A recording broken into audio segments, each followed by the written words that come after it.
8 years. That's how long Ellie spent by Jason's side. 8 birthdays together, 8 Christmases, 8 promises of an incredible future that never arrived. They started young, passionate, believing love was enough. And for a long time it was. Ellie endured the postponements, the excuses, "it's not the right time yet." She believed in him, or wanted to believe. But time started to weigh heavily. While her friends got married and had children, she found herself stagnant in a relationship that seemed too comfortable to change. It wasn't a lack of love, it was an absence of plans.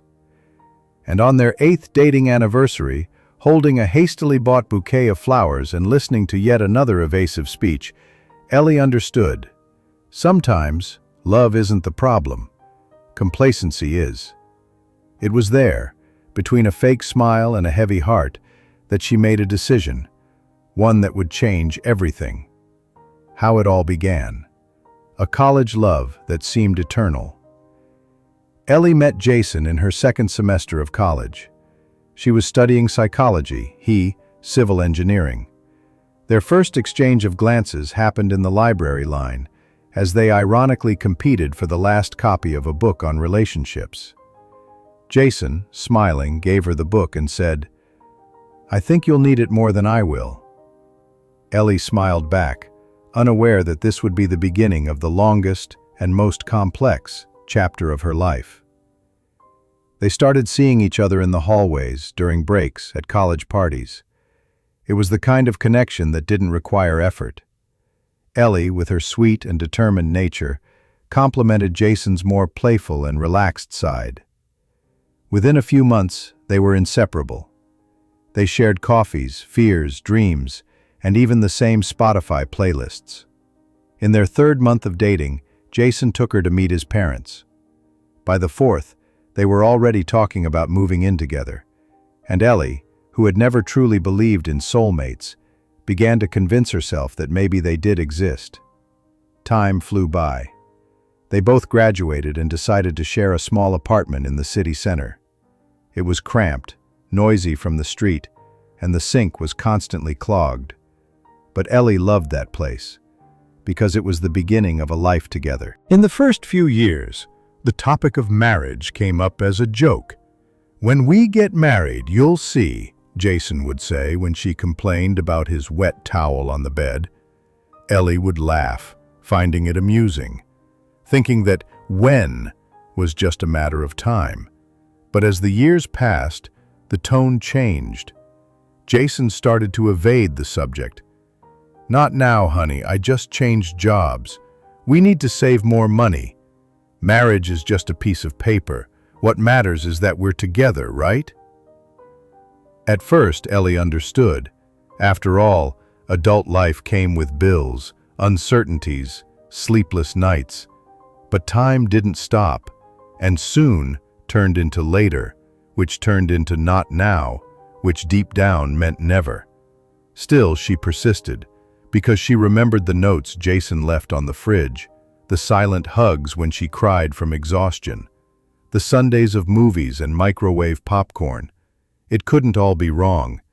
It couldn't be just her who still dreamed of a white dress and sincere vows before an altar. Until the 7th year came, and something changed. At her best friend's wedding reception, Ellie tossed the bouquet into the air with a smile that hurt. She heard guests ask, "And you two, when's the big day?"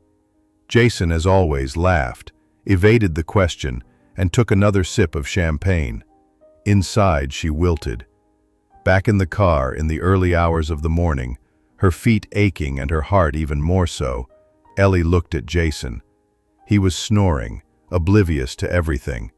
And there, with smudged makeup and a suffocating silence between them, she asked herself the question she had been avoiding for years. What if he never wants to? What would she do with all those years of waiting? What would she do with the plans that never materialized? And most frighteningly, what would happen to the Ellie who dreamed of a family if she continued to ignore her own desires? It was that morning, in the passenger seat of a parked car, that Ellie realized love can begin with a college book, but not all love is willing to write the happy ending with you. And maybe she needed to write hers alone. Postponed plans, Jason's first excuses. The first sign that something was off came in their third year of dating. It was Ellie's birthday. She had prepared everything carefully. She booked a romantic dinner at the restaurant where they'd celebrated their first anniversary, chose a new dress, and even bought a small jewelry box, not for herself, but to secretly hold a ring she hoped to receive. Not just any ring, the ring. In the months leading up to it, Jason had been dropping hints. He mentioned a colleague who had proposed to his girlfriend. He casually asked if Ellie preferred white or rose gold. He even hinted that he had something special in mind for her birthday. In her mind, it all pointed to a proposal. In reality, nothing. The dinner was pleasant, yes. Jason arrived late, as always, but he brought flowers. He laughed, told jokes, and toasted with her. But in the end, he only gave her a necklace. Beautiful, expensive, but just a necklace. Ellie smiled, thanked him, and kissed him. But inside she felt a small crack, as if she had stumbled over her own desire. Maybe she was creating too many expectations, she thought. After all, they were still young. There was time. But time didn't wait. In the following months, the topic of marriage began to hover over their conversations. Ellie didn't directly demand it, but would ask light questions. Have you ever thought about what our wedding would be like?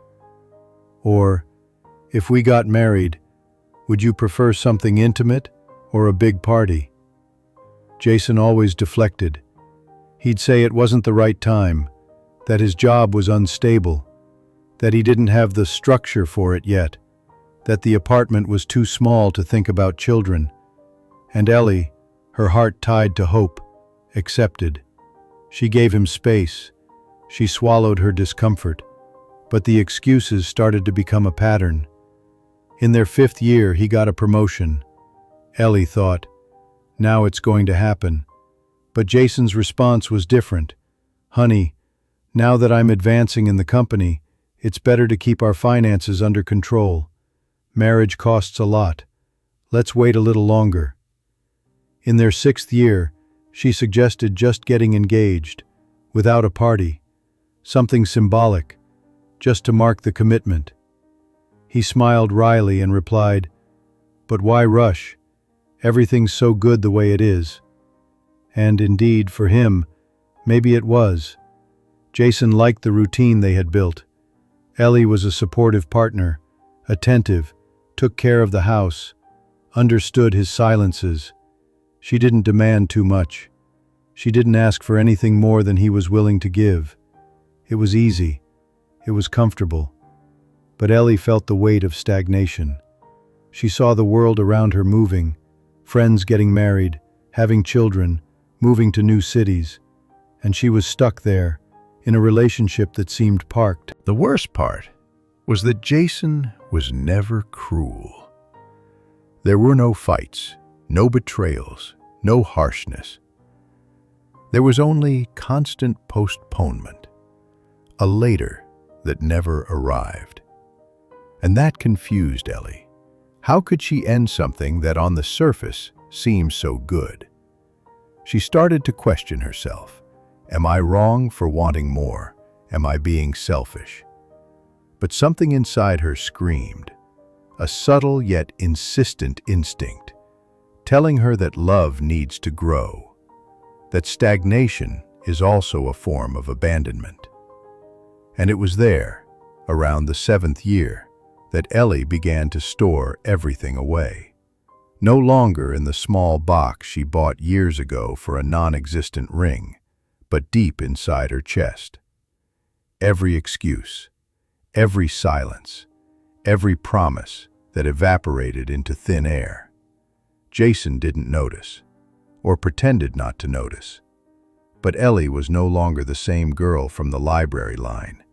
She was changing. And this change, silent and gradual, would be the harbinger of the decision to come. Friends getting married, and Ellie waiting. If there was one thing Ellie always cherished, it was friendship. She grew up surrounded by strong, independent, dreamy women, and it was with these friends that she shared life's greatest triumphs. Among them were Claire, her confidant since high school, and Madison, her college classmate who had become practically a sister.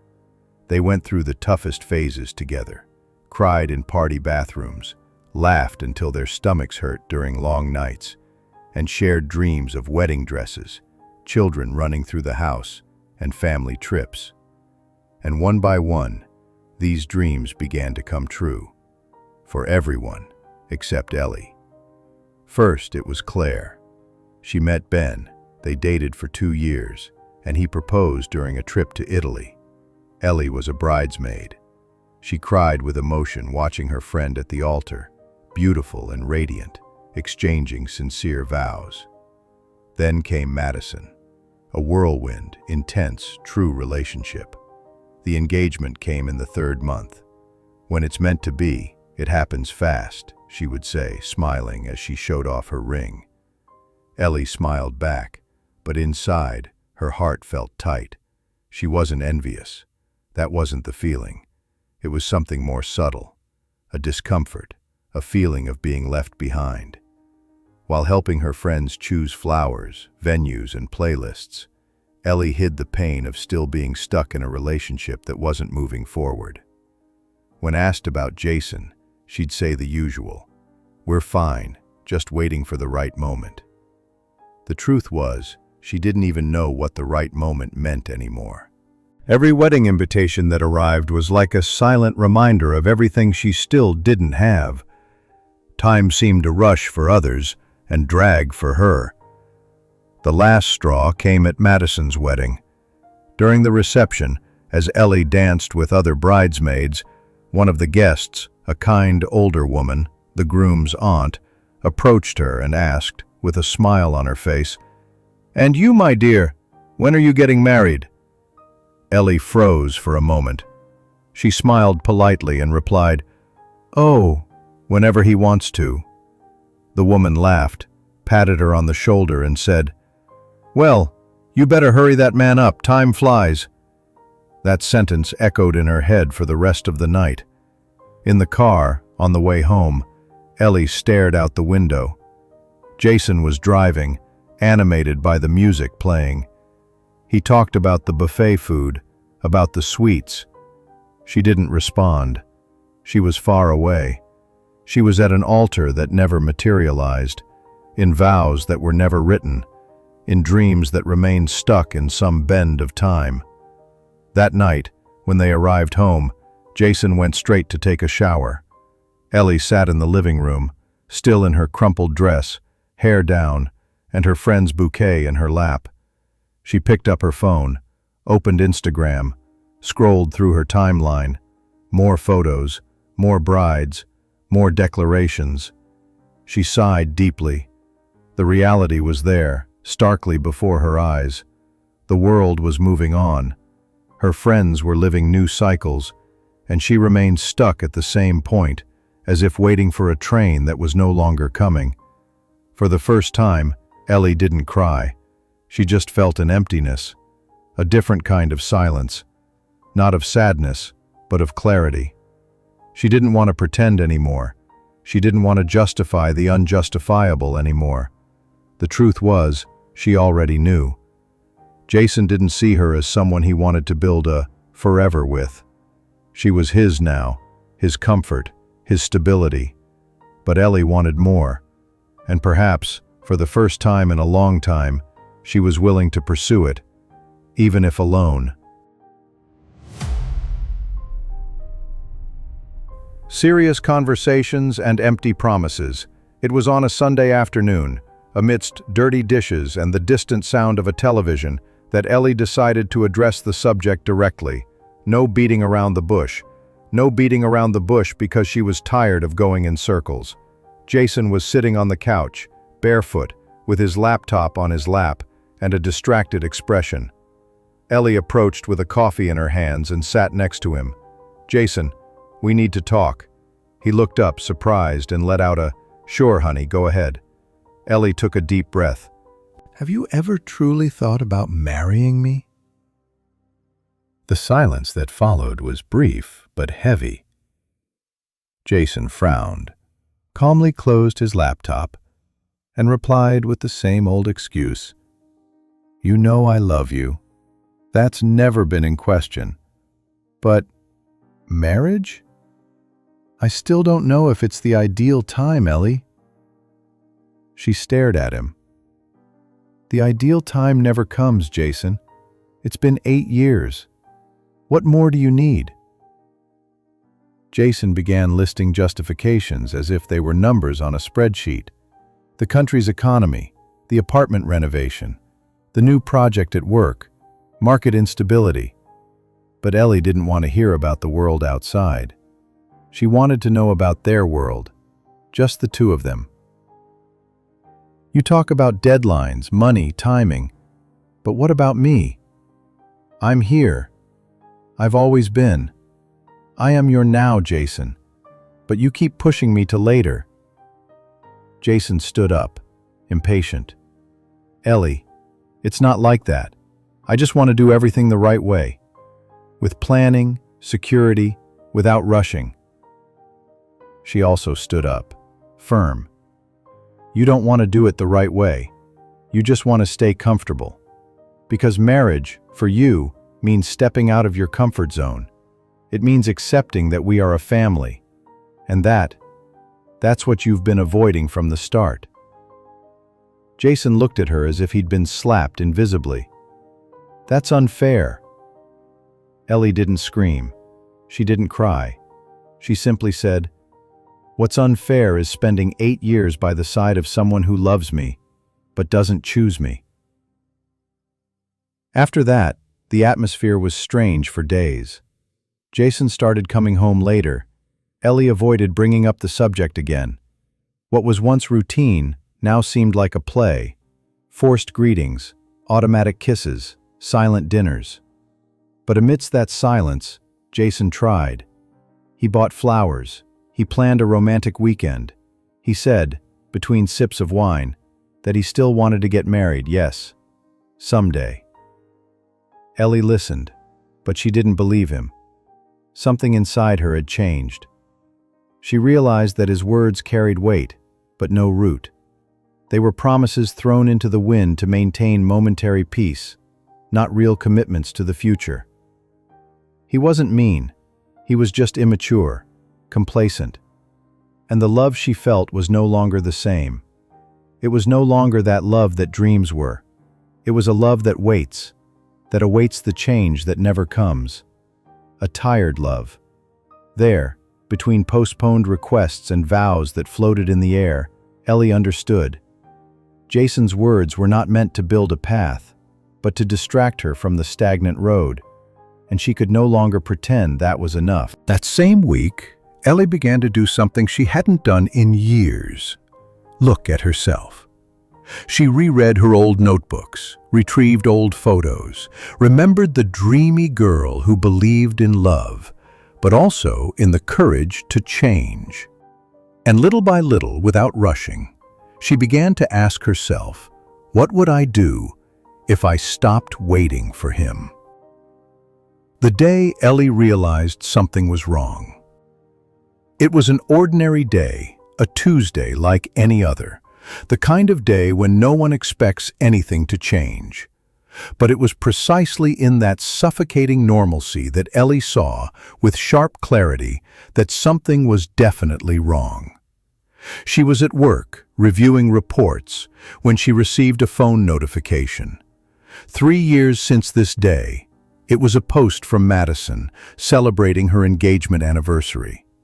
In the photo, she and her husband embraced on their home's porch, with the caption, "Time flies when you're living alongside the right person." Ellie smiled faintly but felt a pang in her stomach. 3 years. 3 years in which her friend planned a wedding, got married, moved houses, traveled abroad twice, and was now expecting her first child. Ellie, on the other hand, was exactly where she had always been, dating Jason, living in the same apartment, with the same conversations, the same arguments, the same promises. That evening, when she got home, Jason was watching a series.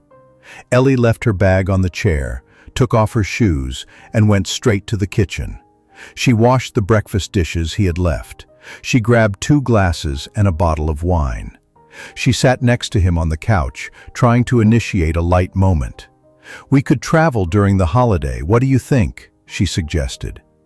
Jason gave a brief laugh, without taking his eyes off the TV. "With what money, Ellie? I barely finished paying the card this month." She sighed. The no came disguised as reality, as always. But that night, she didn't insist. She remained silent. She looked at Jason, eyes fixed on the screen, expression relaxed, as if nothing in the world was wrong. And that's when it hit her. The feeling of strangeness, of detachment. It was as if she were sitting next to a stranger with whom she only shared bills, a bed, and dusty memories. Where was the partnership, the desire to build something together, the willingness to dream aloud? She no longer recognized them. Jason wasn't cruel, he wasn't absent, but he wasn't truly present either. He was there, but not really. He performed the rituals of a relationship, but wasn't part of building the future. And Ellie felt she was disappearing. Slowly. Like a candle burning out, quietly, consumed by time. That night she went to bed early. She lay with her back to him. She listened to the sound of the television in the living room and felt a tightness in her chest that mixed sadness, regret, and a strange freedom. For the first time, she stopped thinking about what to do to fix things and started wondering if it was even worth fixing. She remembered the Ellie from 8 years ago, the Ellie who dreamed of love, of partnership, of a life together filled with plans. And she compared her to the woman she now was, tired, resigned, always waiting for him to change, for him to decide, for him to want. But there, on that ordinary day, without any arguments, without shouting, without drama, the truth settled in. Jason wouldn't change, and perhaps the mistake was expecting him to want to. She still loved him, but love without direction is just a loose feeling, and Ellie needed something more. She needed action, movement, reciprocity. At that moment, in the silence of the room, she understood that the problem wasn't him not wanting to marry her. The problem was that he never wanted to grow with her. The confrontation. "Do you really not want to marry me?" What began as a typical Friday dinner turned into the most decisive moment of Ellie and Jason's relationship. She had spent the day with a weight in her chest. It was as if something inside her was preparing to explode, not in shouts, but in truths. Truths she had postponed for years. Truths that, if they remained trapped, would suffocate everything that was still left inside her. Jason came home tired but excited. He brought Chinese food and a bottle of cheap wine. "Friday, right? We deserve it," he said with a carefree smile.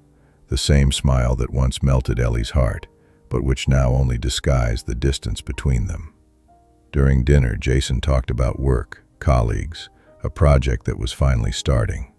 Ellie listened, but her mind was elsewhere. The tension grew within her like a high tide, ready to overflow. When they finished eating, she gathered her courage. "Jason, can I ask you something? But I want you to be honest, truly honest." He frowned, surprised by her tone. "Of course, what is it?" Ellie took a deep breath. Her hands trembled slightly. "Do you really want to marry me? Someday? Or do you just say that to keep me around?" Silence. Jason looked at her as if he had been punched by an invisible fist. His expression, previously calm, was now one of discomfort. "Ellie, why this question now?" Because I'm tired, Jason.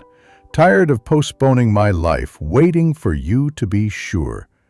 Tired of promises that evaporate. I need to know the truth.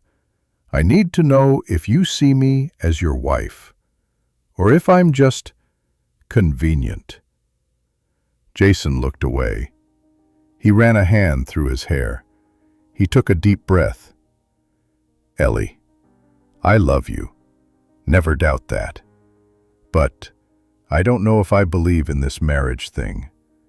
People change, feelings change, and honestly, I like the life we have. Ellie felt the ground disappear beneath her feet. You like the life you have, but not the life we could build together? It's not that. It's just that I don't have the same urgency as you. I never have. Marriage isn't a priority for me. The words hurt more by their tone than their content. Jason wasn't being cruel. He was being honest, brutally honest. And the truth, right there before her, was more painful than any fight. Jason didn't want to get married. Not to her. Not to anyone. He didn't see marriage as a step of love and commitment. He saw it as a prison, an unnecessary formality. Ellie remained silent for a few seconds. Then she said, her voice choked, I deserve to be chosen, Jason. Not as an obligation, but as a decision. I spent years believing you just needed time, but time passed, and nothing changed, only me. Jason tried to explain, tried to reach for her hand across the table, but she pulled back. You don't need to promise me anything. You've already promised too much. She stood up, went to the bedroom, and gently closed the door. No scandal, no drama, but in that silence, there was the end of something. Not of a night, but of self-deception. Ellie, for the first time, no longer wanted him to say what she wanted to hear. She wanted something simple and powerful, the truth. And now that she had it, she could no longer pretend she didn't know. The silent decision. Ellie begins to change within. After that definitive conversation, the house didn't fall silent. On the contrary, Jason tried for days to act as if everything were normal. He bought flowers, made breakfast, complimented Ellie's dress as if they were still in the early stages of their relationship. But she knew. She knew that all of it was a desperate attempt to contain something that had already broken inside. But Ellie didn't scream. She didn't demand. She didn't cry. She just became quiet. It was a new silence, a different silence. Not the kind that hides pain, but the kind that announces change. A silence that didn't ask for explanations, that no longer expected promises. She didn't tell anyone, not even her closest friends, but she began to act. Small movements, discreet, profound. The following Saturday, she went for a walk alone. She spent hours in the bookstore, as she used to years ago before Jason. She bought a new notebook. On the cover it read, "Start where you are." And that's what she did. She started writing. First memories, then forgotten dreams. Finally, questions she had avoided for a long time. If I weren't with Jason, what would I be doing now? When was the last time I did something just for myself? Why am I afraid to move on? She realized that, over the years, she had molded herself to fit into Jason's world. She had put her plans on hold, her desires in her pocket, and her fears under the rug. All in the name of a love that, though real, was incomplete. Days passed. Ellie started waking up earlier. She enrolled in an art course, something she loved but had set aside. She started visiting her parents on Sundays again. She reconnected with old friends. And above all, she began to enjoy her own company again. Jason, however, seemed not to notice the depth of the transformation. He saw that she was more distant, calmer, but interpreted it as a necessary time out. Perhaps he thought she was just processing everything, that she would soon return to being the old Ellie. But the old Ellie no longer existed. She had grown tired of waiting. And even though they still lived under the same roof, even though they still shared coffee and a bed, she was no longer there as before. It was as if a part of her had quietly packed its bags and left, a part that carried hope, plans, the what-ifs. What remained now was a stronger woman, more lucid, more prepared to make the decision she had always avoided. One ordinary night, looking in the mirror, Ellie saw a version of herself she hadn't seen in years. She wasn't the prettiest, nor the happiest, but without a doubt, she was the truest. She stopped automatically replying to Jason's messages. She stopped accepting invitations out of obligation. She stopped faking enthusiasm. She was physically present, but her soul was already treading a different path. This was her way of saying, enough. Not with shouts, not with scandals, but with the one thing Jason never expected: change. Because, in the end, the most powerful cry for freedom can come in the most subtle sound. The sound of someone who finally chose herself. The surprise Jason didn't expect. It was a Wednesday morning. Jason woke up first, as always. He got up, made coffee, walked past the bedroom and peeked in. Ellie was still asleep. Or pretending to be. Lately he couldn't tell anymore.